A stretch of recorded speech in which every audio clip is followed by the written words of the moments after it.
Hello, everybody, and welcome back to Salted Hash. I'm your host, Steve Reagan, and today we're going to be looking at Apple phishing attacks.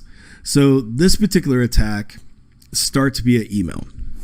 And when you look at this email here, there are a couple of red flags that stand out. First of all, it's telling me that I need to check my order, and it's provided what appears to be a receipt. But who are the undisclosed recipients? Why are they getting a copy of my receipt? Who is this person in the BCC field? These are red flags that stand out. Also, just because it says it's from the App Store doesn't necessarily make it so. But what the criminal's hoping for in this case is that you're going to have your curiosity piqued because it's just informed you you've lost some money and it's provided physical proof of said money being taken from your possession. So most people will probably ignore the standard rule of don't open attachments from people you don't know because they know the App Store, but more importantly, somebody just took $50 from me. So let's open the attachment and see what happens, and it looks like this. It's a pretty standard looking receipt. I mean, it's kind of fancy. It feels like it's from Apple. It kind of looks like it's from Apple. It's got the same order number referenced in the email. It's got the same date. There's my $50, and there's the product apparently I've ordered.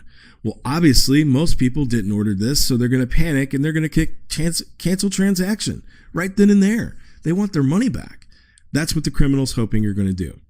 Each one of the links you see in this PDF file actually point to the same phishing kit, including all of those down here. So if you click on cancel transaction, you'll see this. Look familiar? It should. For most Apple users, it's really hard to tell the difference between the fake one and the real one. But we're going to look at a couple of things here to make it stand out. The first is the URL bar. There is a lot of stuff up here, way too much. But more importantly, notice that it doesn't have HTTPS or extended validation. If you're not familiar with that term, extended validation is why on the real Apple website, we see Apple Inc. That's extended validation. So it'll have HTTPS and extended validation. We don't have that on the fake one. There are a couple of subtle differences as well. So let's look at those. As I go back and forth between the real and the fake, I want you to notice the font and this form right here where you log in. Ready? So here's your fake one. Here's your real one. Fake, real. You spot the difference? So at a glance though, and that's why this kit's pretty impressive, is a lot of users might not be able to tell the difference. Instead, they're worried about their $50, so they're going to log in. So let's do that.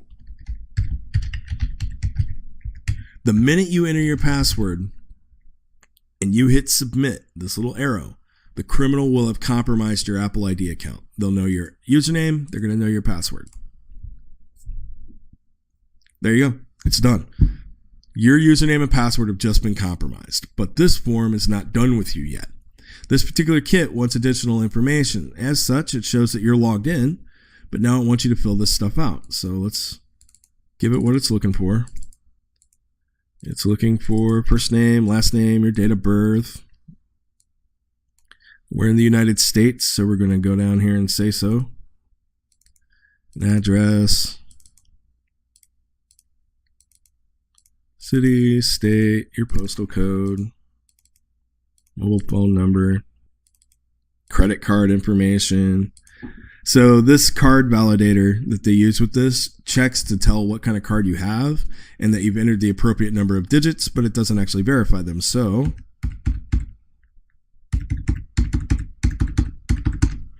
you can give it the test number and it's going to work just fine. If you know a 3D secure card or have one of those type of numbers, you can put that form there, but it's not required. The Social Security number only shows up if you've selected United States as your country. Otherwise, it skips this form entirely. And if you submit it, you get a success message and forward it off to the legitimate Apple website. But notice you're not logged in and the criminal has completely captured your information. So let's see what the criminal sees in this attack. The first one is when you first submitted the form. So there's your username, there's your password. It also collects your IP address, the timestamp from when you filled out the form, your country code. It's not collected in this instance because we're running on localhost, and of course your browser. And then if you filled out that second form, this is what they see. All of that information is recorded right here. It's kind of interesting because most phishing kits, when they email information out, it's not as fancy as this. So I guess you could argue that even Apple phishing attacks are fancy, which is kind of strange. But go back to the original kit here. So that's the attack. That's how it starts. That's how it works. That's how it looks in the end. And we'll just recap here with a couple of quick things. Remember, don't panic and take your time. Even if you fell for the email and actually came back through and clicked on the link inside of the PDF file, and this just convinced you entirely, don't panic because you've landed on a page. Look at your surroundings here. The first thing that should stand out to you is it's missing HTTPS and extended validation. It does not have the green texts that you need that shows this is Apple's website. And remember, EV is going to have HTTPS and the company name. It's not just going to have HTTPS. So we've got that going for us. Look at the field. Apple is only going to ask for your ID, and then when you submit your ID, it's going to ask for your password. It's not going to ask for both at once. And also, a couple of side things, which in this case did help some people observe that this was fake. The font is wrong, but font can be cloned, so don't count on that to save you from avoiding a phishing attack. The same with the little Apple icon up here. A criminal could easily clone that and add that to this kit. The big things, the major things to look for here are the EV certificate and HTTPS. If you're not seeing those, that's not the real Apple attack. So thanks for watching. I hope this explained the attack inside and out pretty well for you. If not, feel free to reach out to me online. I'm SteveD3 on Twitter. And for those of you who would like to see the back end of this attack, stick around. Otherwise, thanks for watching and have a great day. All right, thanks for sticking around. So the first thing we're going to look at by examining the back end of this kit, the code, is what creates all this garbage right here in the URL bar. So let's open this up. This would be the directory where the kit lives. And if you notice here, every time I visited this kit, it's generated a new randomly named folder. And that comes from index.php. It's actually telling you right there to create folders like that.